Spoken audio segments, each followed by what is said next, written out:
Day 319 of reading, Day319 HarryPotter and the Goblet of Fire. Let's get started. Day319 HarryPotter and the Goblet of Fire. Wait, I just said that. Let's get started. Day319. We are currently on base 611.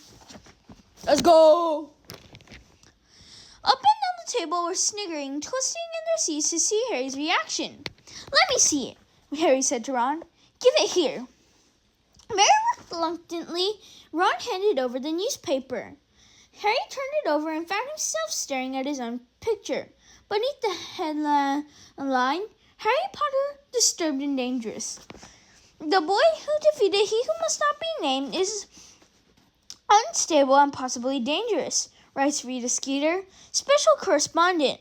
Alarming evidence has recently come to light about Harry Potter's strange behavior, which casts doubts upon his suitability to compete in a demanding competition like the Triwizard Tournament or even to attend Hogwarts School.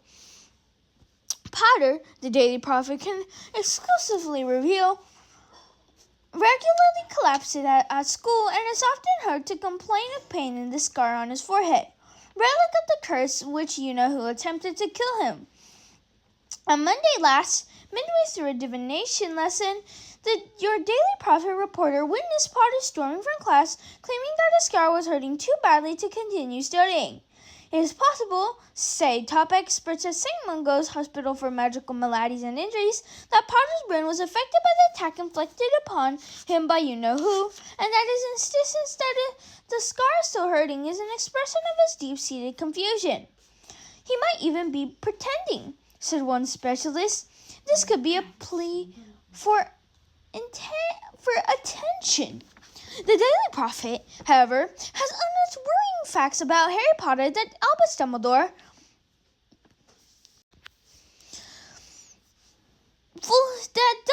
Albus Dumbledore, headmaster of Hogwarts, has carefully concealed from the wizarding public.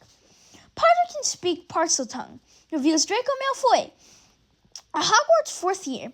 There were a lot of attacks on students a couple of years ago, and most people thought Potter was behind them after they saw him lose his temper at a dueling club and set a snake on another boy.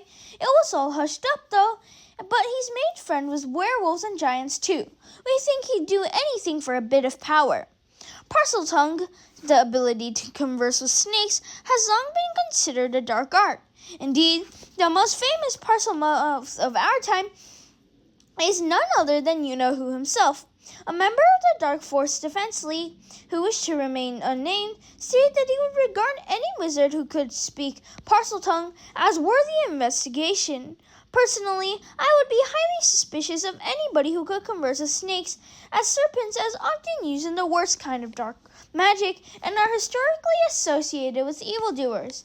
Similarly, anyone who seeks out the company of such vicious creatures as werewolves and giants would appear to have a fondness for violence. Albus Dumbledore should certainly consider whether a boy such as this should be allowed to compete in the Triwizard Tournament. Some fear that Potter might resort to dark arts in his desperation to win the tournament, the third task of which takes place this evening. Gone off me a bit, hasn't she? Said Harry lightly, folding up the paper. Over at the Slytherin table, Malfoy, Crabbe, and Goyle were laughing at him, tapping their heads with their forefingers, pulling grotesquely mad faces, and waggling their tongues like snakes. How did she know your scar hurt in divination? Ron said. There's no way she was there, no way she could have heard. The window was open, said Harry. I opened it to breathe. You were at the top of the North Tower, Hermione said. Your voice couldn't have carried all the way down to the grounds. Well, you're the one who's supposed to be researching magical methods of bugging, said Harry. You tell me how she did it. I've been trying, said Hermione, but an odd dreaming expression suddenly came over Hermione's face. She slowly raised a hand and ran her fingers through her hair. Are you all right? Said Ron, frowning at her. Yes, said Hermione breathlessly. She ran her fingers through her hair again and then held her hand up to her mouth, as though speaking into an invisible walkie-talkie. Harry and Ron stared at each other. I had an idea, Hermione said. gazing into space. I think I know, because then no one would be able to see, even Moody. And she had been able to get onto the window ledge. But she's not allowed. She's definitely not allowed. I think we've got her. Just give me 2 seconds in the library, just to make sure. With that, Hermione seized her school bag and dashed out of the Great Hall. Oi! Ron called after her. We've got our history of magic exam in 10 minutes. Blimey, he said, turning back to Harry. She must really hate that Skeeter woman to risk missing the start of an exam. What are you going to do in Bin's class? Read again? Exempt from the end-of-term test as a Triwizard champion, Harry had been sitting in the back of every exam class so far, looking up fresh hexes for the third task. Suppose so, Harry said to Ron. But just then, Professor McGonagall came walking along the Gryffindor table toward him.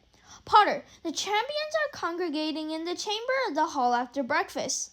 But the task's not until tonight, said Harry, accidentally spilling scrambled eggs down his front, afraid he had mistaken the time.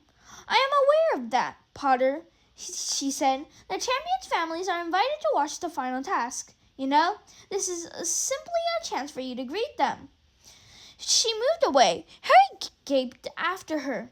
She doesn't expect the Dursleys to turn up, does she? He asked Ron blankly. Dunno, said Ron. Harry, I'd better hurry. I'm going to be late for Binns. See you later. Harry finished his breakfast in the emptying hall. He saw Fleur Delacour get up from the Ravenclaw table and join Cedric as he crossed to the side chamber and entered. Krum slouched off to join them shortly afterward. Harry stayed where he was. He really didn't want to go into the chamber. He had no family. No family who would turn out to see him risk his life, anyway. But just as he was getting up, thinking that he might as well go up to the library and do more hex research, the door of the side chamber opened and Cedric stuck his head out. Harry, come on! They're waiting for you! Utterly perplexed, Harry got up. The Dursleys couldn't possibly be here, could they? He walked across the hall and opened the door into the chamber. Cedric and his parents were just inside the door. Victor Crumb was in a corner, conversing with his dark-haired mother and father, Rapid Bulgarian. He inherited his father's hooked nose. On the other side of the room, Fleur was jabbering away in French to her mother. Fleur's little sister, Gabrielle, was holding her mother's hand. She waved at Harry, who waved back, grinning. Then he saw Mrs. Weasley and Bill standing in front of the fireplace, beaming at him. Surprise! Mrs. Weasley said excitedly as he smiled broadly and walked over to them. Thought we'd come and watch you, Harry. She bent down and kissed him on the cheek. You all right? Said Bill, grinning. At Harry and shaking his hand, Charlie wanted to come, but he couldn't get time off. He said you were incredible against the Horntail. Fleur Delacour, Harry noticed, was eyeing Bill with great interest over her mother's shoulder. Harry could tell she had no objection whatsoever to long hair or earrings with fangs on them. This is really nice of you, Harry muttered to Mrs. Weasley. I thought for a moment the Dursleys. Said Mrs. Weasley, pursing her lips. She had always refrained from criticizing the Dursleys in front of Harry, but her eyes flashed every time they were mentioned. It's great being back here, said Bill, looking around the chamber. Violet, the fat lady's friend, winked at him from her frame. I haven't seen this place for 5 years. Is that a picture of the Mad Knight around? Sir Cadogan? Oh, yeah, said Harry, who had met Sir Cadogan the previous year. And the fat lady? Said Bill. She was here in my time, said Mrs. Weasley. She gave me such a telling off one night when I got back to the dormitory at 4 in the morning. What were you doing out of your dormitory at 4 in the morning? Said Bill, surveying his mother with amazement.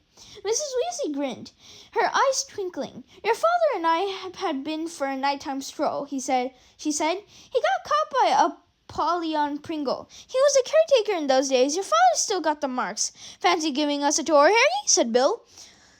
Oh, yeah, okay, said Harry as they made their way back toward the door into the Great Hall. As they passed Amos Diggory, he looked around. There you are you? She said, looking Harry up and down. Thank you, everyone. That's all for today. Bye. See you tomorrow. Tomorrow we're going to read page 617. Bookmark.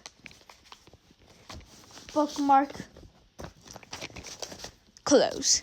Peace out. 5, 4, 3, 2, 1.